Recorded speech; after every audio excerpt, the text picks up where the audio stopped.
धन के लोभ में तैयार हो गई और अपना और अद्भुत श्रृंगार करके आई और वो वाली पोशाक पहन के आई जिसमें वो सबसे सुंदर लगती थी। मैं उस सेठ को इतना रिझा लूंगी, इतना अपनी ओर आकृष्ट कर लूंगी कि वो मुझ पर न्योछावर करके खूब धन लुटाएगा।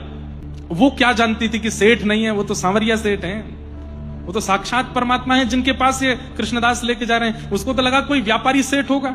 निकल पड़ी, कृष्णदास जी से रस्ते भर चर्चा करती हुई जा रही है। कृष्णदास जी बस उसकी ओर देख रहे हैं और ठाकुर जी का स्मरण करके सोच रहे हैं, हे ठाकुर जी इस पर कृपा करना। गोवर्धन लेकर के आए, ठाकुर जी का राजभोग हो रहा था, कपाट लगे हुए थे।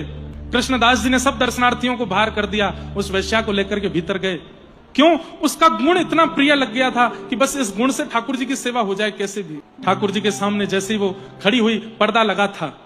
कृष्णदास जी की ओर देख के बोलती, कहां है तुम्हारे सेठ? बोले भोजन कर रहे हैं अभी, तुम बस ध्यान से देखती रहना और सुनो, रिझाने में कोई कसर मत छोड़ना, प्रसन्न कर देना उनको। वो प्रसन्न हो गए तो वो दे देंगे जो बड़े बड़े लोग नहीं दे सकते। अरे आप चिंता मत करो, मैं ऐसा गाऊंगी, मैं ऐसा नृत्य करूंगी, ऐसा ऐसा कुछ सुनाऊंगी, रीझ जाएंगे। जैसे ही कपाट खुले, उस वैश्या ने नेत्र भर करके जब देखा, एक भुजा ऊपर की ओर, दूसरी भुजा कमर पर है, नेत्र नीचे हैं, मंद मुस्कुरा रहे हैं, सिरपेज धारण किया है, उस पर मोर पिच्छ है, यहाँ पर वंशी जी धारण है, छड़ी जी अपने हाथ के नीचे लगा रखी हैं, पैरों में पाजेब पहनी है, गले में सुंदर वनमाला धारण की है, सुंदर वैजंती माला पहनी हुई है, चंदन की सुंदर सुगंधी से सुगंधित हो रहे हैं। सामने एक पुजारी जी खड़े होकर के सुंदर दीप मालिका से आरती कर रहे हैं।